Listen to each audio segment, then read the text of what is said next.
Al Gore's newest weapon against global warming? Your kids. The former vice president launched a program this week called Inconvenient Youth. It's a one-stop shop to help teens help others fight the so-called climate crisis. But Tracy says it's going to brainwash your kids and leave us all holding the tab. Tracy. Well, I hate this notion that he took this over. First of all, this initiative was started by a 16-year-old.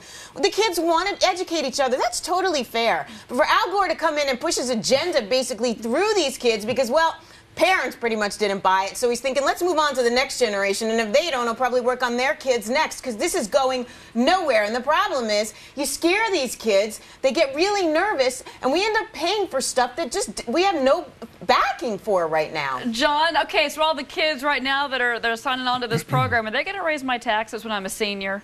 I'm a little nervous about this. No, look, I disagree with my friend Tracy. This cap and tax bill is a disaster. And Al Gore, somewhere in his life, someone sprayed human repellent on him. Look, nobody likes the guy. He can't win his own state in a presidential election, but you kill the message because people don't like the messenger. There are some good things in this. There's nothing wrong with telling kids, look, take care of your environment, recycle your waste. That's a good thing. But I understand people don't like the messenger. They kill the I'm messenger. going to bet that Wayne knows Al Gore also, Wayne. You know everybody. I don't know Al Gore, but human repellent. Where? I want to get a bottle of that. I got a spray can of that stuff. Al Gore happens to be, you know, he says consensus is in, and everybody knows about this, and the consensus is not in. Consensus is not science. We know that. The books were cooked over in England about this issue, and there is one reason to have some green in the economy, and that is for national defense. If we can replace a certain amount of our dependence on petroleum coming out of the Middle East, it'll be helpful. I'd like some green. I'd like a little green. It's called money. That's the green I like, Wayne.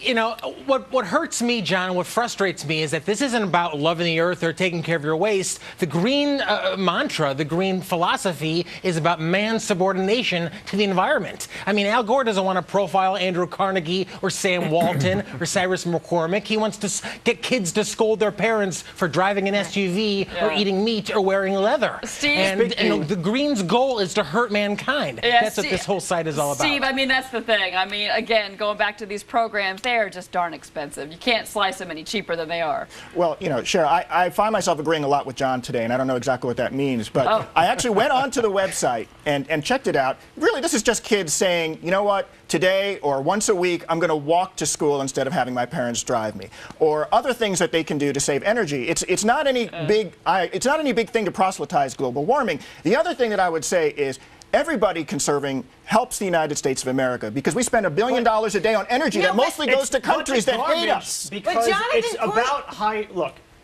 saving the environment is about personal sacrifice, often through higher taxes and using less.